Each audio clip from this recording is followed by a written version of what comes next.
Welcome. This is Deep Dive featuring Hudson Institute, and the first edition of 2025 is an exciting edition where we get to discuss a long list of issues. There's plenty to be discussed with regard to the Middle East, but first, let's introduce our guest for today, Mr. John Walters, president of the Hudson Institute. It's a true pleasure being here at the Hudson Institute at this moment in Washington, D.C., and of course, Dr. Mike Duran, senior fellow at the Hudson Institute, director of the Center for Peace and Security in the Middle East. And I won't go into both of your curriculum vitae since we don't have enough time for that and plenty to discuss. I'd like to start with you, John, if I may.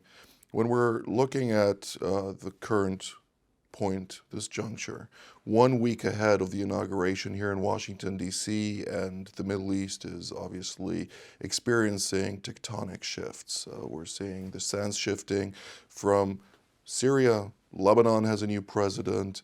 The situation in Jordan, the Emirates, Saudis, they're all concerned about what's happening up north, and of course the state of Israel still facing the belligerence of the Islamic Republic of Iran, which continues to be the fueling force behind terrorism in the Middle East, but also specifically the Yemenis, the Houthis, that are at the behest of the Islamic Republic launching strikes on a daily basis towards Israel and freedom of navigation in the Red Sea. What are we to focus on in the first stage? Well, one, I think we should focus on the change from a year ago when Mike and I were in Israel after the terrible events of October 6th. The vulnerability of the Israelis was of acute concern. We do work all around the world, Indo-Pacific, Europe, Ukraine. I was most worried about Israel at that time because of the danger from the north, the danger still from Gaza, the danger from Iran, most of all, and the other proxies. And now we're about to enter a new administration in the United States, and the real opportunity to kind of change the face of that threat, which the Israelis have already done dramatically and strategically, but to begin to really dismantle fully the Iranian threat to the region. And I think President Trump has already said, he expects to be much more forceful here. He's not bellicose. And I think he will be measured, and in the past he's been a little more cautious than some people thought. But the days of the United States withdrawing, making deals with terrorists or making deals with Iran are over. And Iran is now in the great danger, which is good for the region. I think the Iran nuclear program is still the target that has to be dealt with, and we'll see how the Trump administration manages that. But this is an enormous opportunity at the beginning of a new administration. Absolutely. Mr. Duran? We were just talking before we went on air about the recent Israeli attacks against the Houthis. And the thing that's most interesting to me about those is that they're done in close cooperation with the Americans and the British. And I think that is a signal not just to the Houthis, but to Iran itself. We haven't seen direct Israeli, American, British military cooperation in the Middle East at this level, and I'm sure that in Tehran they see that as a sign of things to come with respect to the nuclear program, and I'm sure that it is intended to send that. So I say I'm sure. I don't have any information. All I know is what I read in the newspaper or hear from you. But I think that's the signal. Well, let's take one step backwards, which is still relevant to this matter. But we have right now U.S. officials, Israeli officials, as well as Qatari and Egyptians in Doha discussing efforts to find some sort of acceptable compromise to reach a hostage release deal. There's still 98 hostages in Hamas captivity in the Gaza Strip for quite some time now. And President Trump tweeted just a couple of weeks ago that unless they're released before he assumes office, it's going to be hell in the Middle East. What does he actually mean by that? And is this a signal to the Iranians? Well, he's obviously echoing Reagan. When Reagan took over from Carter and the hostages were held in Tehran, you will remember that the hostages were released shortly after his actual inauguration because of the danger that Iran faced from U.S. Retaliation. Yeah, I don't think the United States has fully cooperated with the Israelis. There's been time when they've been actually holding the Israelis back. That's been public, and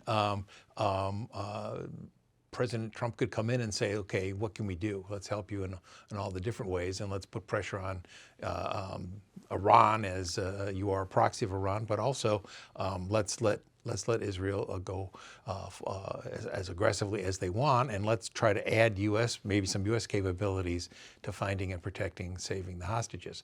It's a terrible situation. I'm sure that Israel is doing everything it can. The real issue here is changing the attitude of those who are holding them. We'll see if we can do that, but I think President Trump looks like he's going to do everything he can to adjust attitudes here. Dr. Duran, when we're looking at the Iranians and the Lebanese file, we see the Iranians trying to establish some sort of air bridge due to the fall of the Assad regime and losing this land corridor that they were able to smuggle weaponry through. Do you see this new inauguration or the assumption of the role of Joseph Aoun as the new president of Lebanon blocking those attempts, or is this just some sort of front that we are just going to see much of the same that used to be? I think my guess is if we were able to listen to the conversations of the Ayatollah Khamenei and his top generals, we would find that they are really distraught, confused, trying lots of different things, but not really sure what to do. The fall of Assad coming just after the Israelis killed Nasrallah and hollowed out Hezbollah significantly has left them in a totally new world, the rules of which they're and the rules of which they're unfamiliar. If you think about the Quds Force, the external arm of the Revolutionary Guard in the Arab world, what is the Quds Force without Hezbollah? It almost doesn't exist. It would be very interesting to see Israeli intelligence reports on the size of the Quds Force without Hezbollah. It's really the organization has been severely weakened, and its ability to project power around the Arab world has been, not just in Lebanon, has been severely weakened. This is really good news. We should be very happy about it, but we should also be aware this is the Middle East. They're going to come back. Right. Unless they're toppled, they're going to come back. There are going to be lots of elements inside Syria, inside Lebanon, that are disaffected. These can be actual political groups or political or ethnic groups. They can also just be drug smuggling networks and so on. There are going to be people who are going to be raising their hand and saying, "Put me in, coach."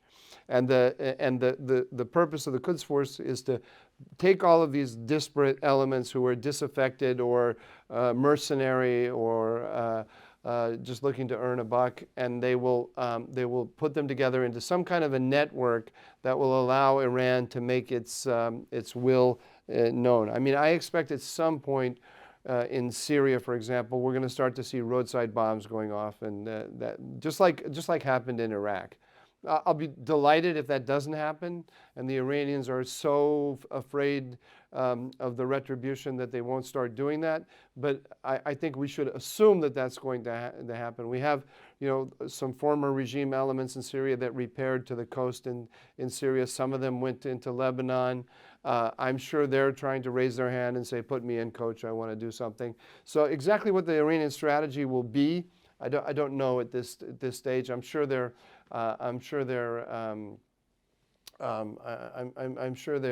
still trying to absorb the blow, but there's going to be something. We hosted here at Hudson the Sheikh Muwaffaq Tarif, who represents also much of the Druze in Syria, and something that was quite evident was that the message coming out of Syria is we want American influence, and if American influence does not enter into the Syrian sphere, other bad actors may enter this vacuum, including potentially, of course, the Russians, who have been beaten in this context, but nonetheless are still eager to have a presence and a footprint in Syria. The Chinese are increasingly entering into the cracks of the Syrian vacuum, and the Iranians, as Dr. Duran just mentioned, they're not just rolling over. They're going to push back, and we did hear Ayatollah Ali Khamenei say on the 1st of January that they are preparing to regroup their forces and deal with the various threats in their perspective, of course. How can the United States be more engaged in, of course, collaboration with the State of Israel on this file? Yeah, I think that what you see is a difference in this time is the United States trying to balance more threats. China is the major power and most dangerous threat overall.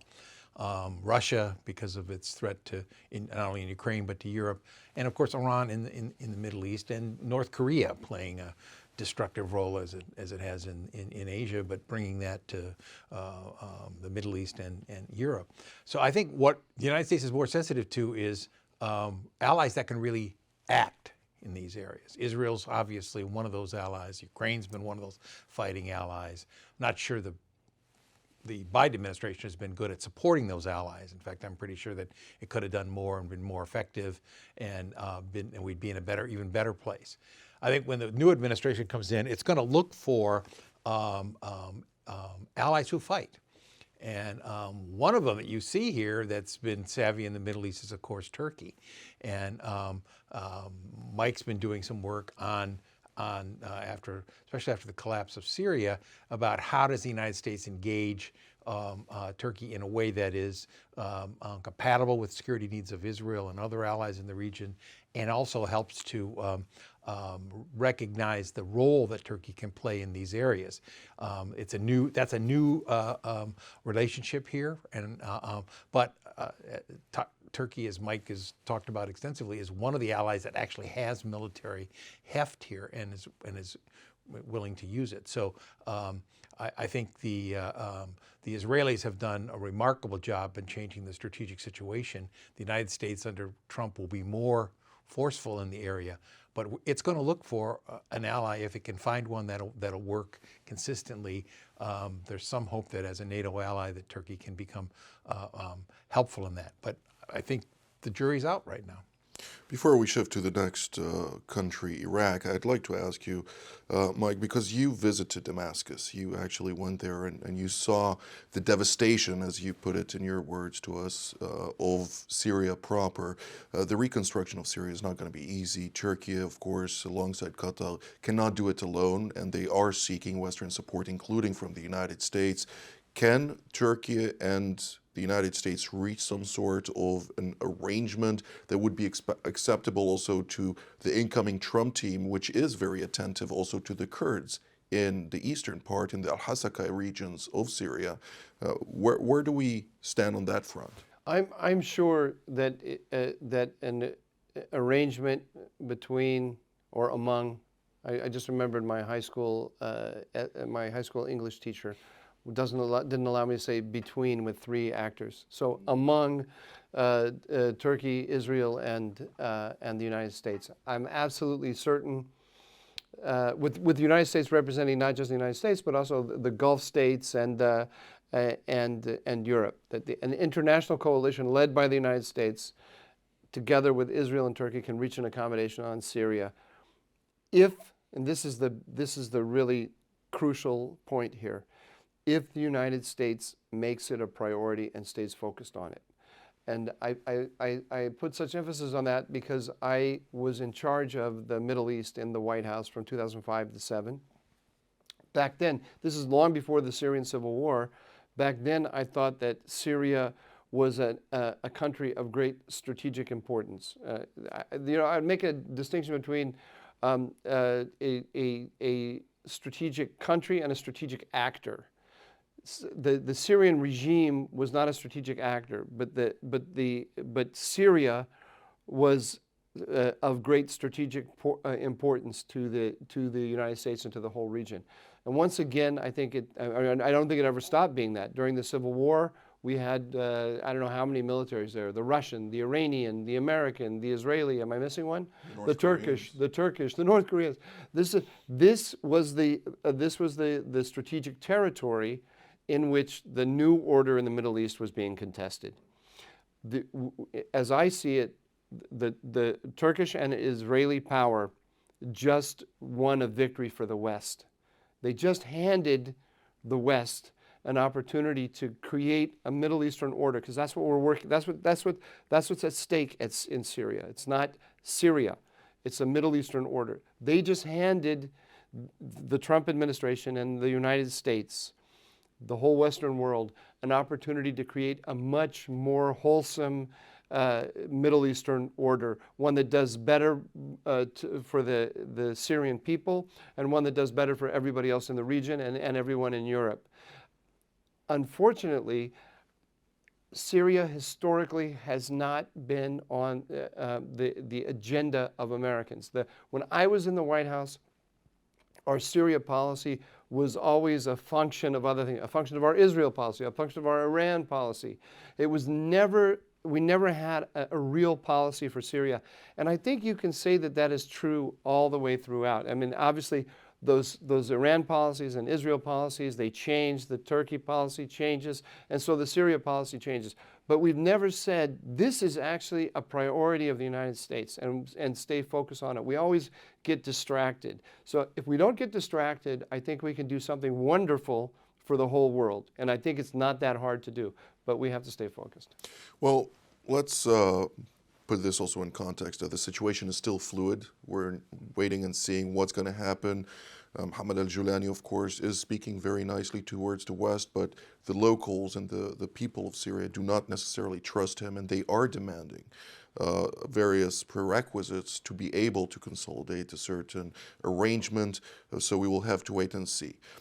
Let's move to the Iraqi front. Iraq is, of course, very concerned about what is happening in Syria, whether or not it stays stable, but also a fact that, according to the Director of Intelligence, back when the Biden administration entered office, it defined Iraq as the battleground between the United States and Iran. Is that still valid for today?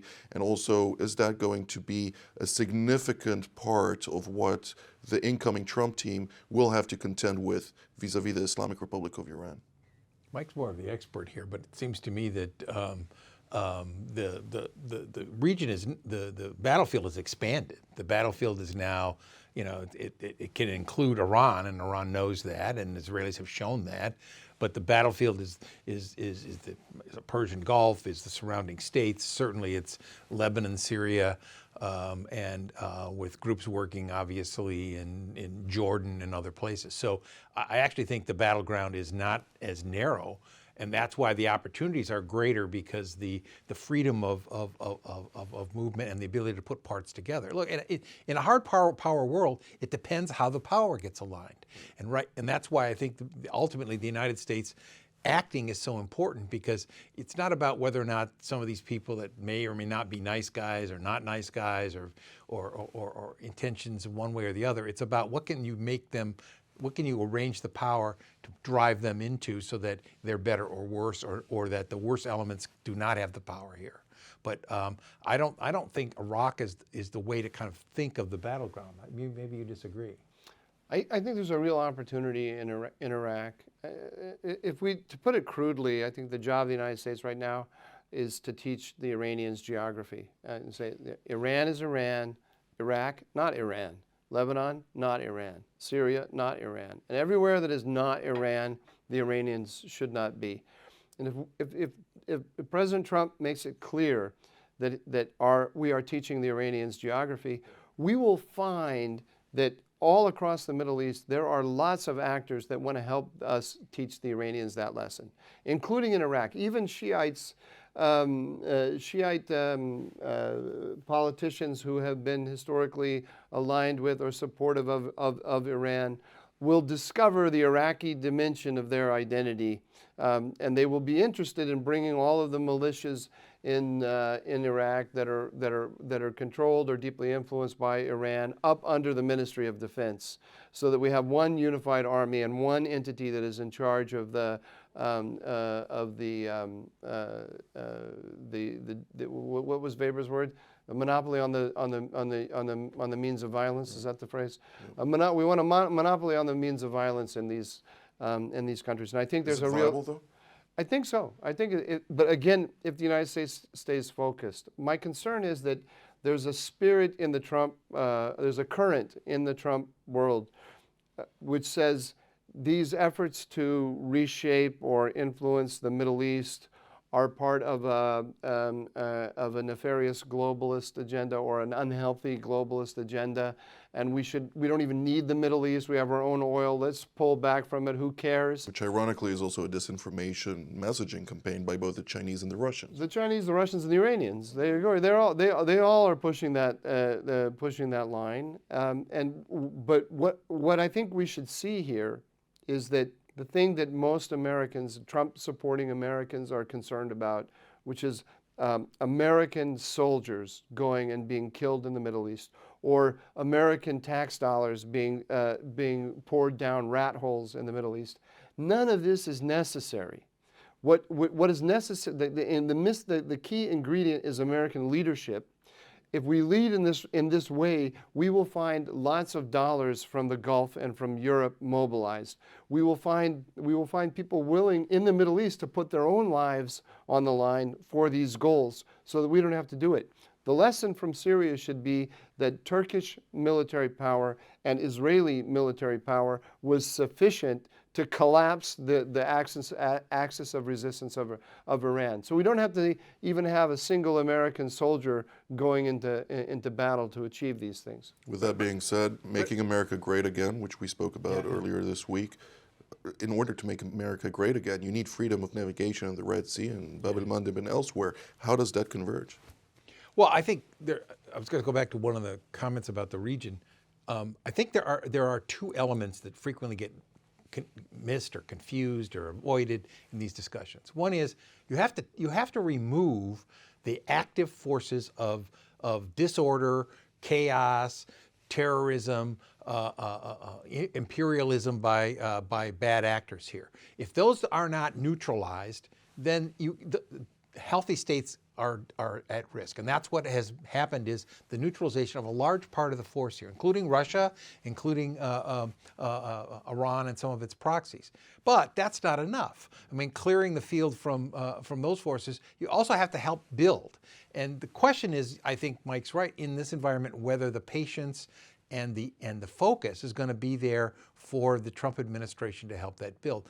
I think what is more possible is that the Trump administration can follow the lead of certain allies in the region. It's not going to be as much a full-time effort of the United States as it is finding reliable allies and supporting them. But I agree, access to navigation, reduction in proxy terrorism, reduction in that threat, and the ability to keep, China, Russia, and some of these proxies of those regimes out or neutralized or under control is a key to taking advantage of this opportunity. That also has to do, of course, with Egypt. We need to see the Chinese efforts to, of course, bolster their own influence there. We don't have very much time left. I do want to ask one more point on the Jordanian file, since we do see Israel not trusting potential stability for the future in Jordan. And therefore, they are establishing new defenses along the eastern border, a physical defense, but also other type of defenses. How do you see that with, on the one hand, having Hashd al-Shaabi still having forces, the Iranian proxies along the Iraqi border with Jordan, and still also the Jordanians very concerned about the situation in Syria, trickling down into their own territory? Well, I think the key there really is Syria. That's if the United States can put together, and I think this will be very, very easy if it stays focused. Put together a coalition that includes formally or informally the Saudis and the Emiratis on the one hand and the Israelis on the other, and we come to an agreement with the Turks about the kind of Syria that we need, a Syria that doesn't threaten its neighbors, and that doesn't allow its territory to be used to threaten its neighbors. and also a Syria that has an economy that is growing, then the Syrian refugees in Turkey and in Jordan will start going back. If you're Iran and you want to stir up trouble in Jordan, the easiest way to do that today, I think, is to work through the Syrian refugee communities. Because now we have a situation where Syria is in Turkey, Syria is in Jordan. If we create a magnet in Syria that pulls people back, that will have. It's not just that the individuals will be going back.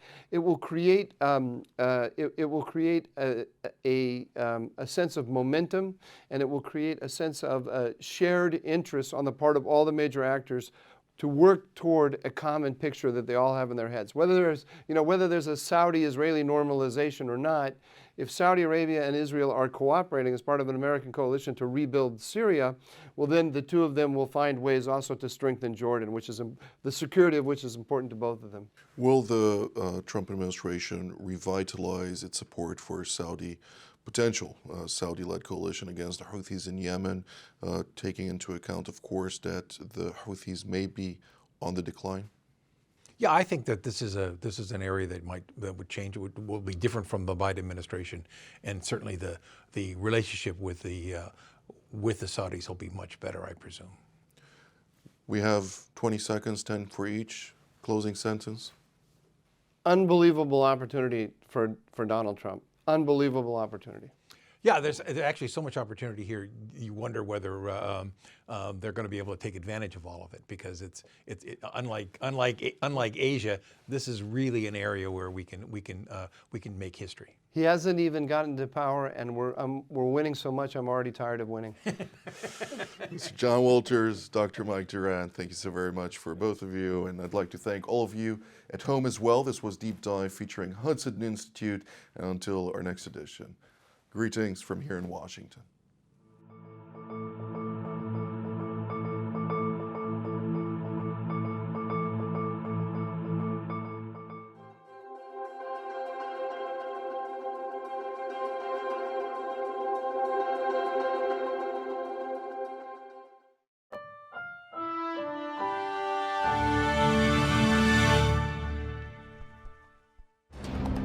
For more of TV7's productions and editorials, we invite you to visit our website at www.tv7israelnews.com.